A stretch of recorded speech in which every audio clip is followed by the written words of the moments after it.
Hello everyone, তোমরা সবাই কেমন আছো? আশা করি তোমরা সবাই ভালো আছো। এখন আমি রান্না করছি ডিম আলু দিয়ে রেসিপি।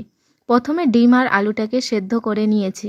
তারপর কড়াইয়ে 100 গ্রাম তেল দিয়েছি, 2-4টা শুকনো লঙ্কা দিয়েছি, পেঁয়াজ কুচি দিয়েছি, টমেটো কুচি দিয়েছি আর লবণ হলুদ দিয়েছি। তারপর একটু জল দিয়ে ভালো করে মশলাটাকে কষিয়ে নিয়েছি। কষানো হয়ে গেছে, সেদ্ধ করা আলুটা দিয়েছি।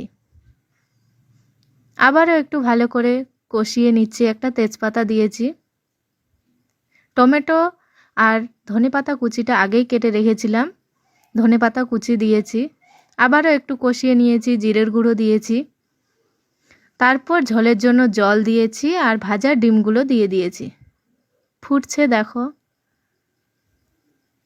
লবণটা একটু দেখে নিয়েছি।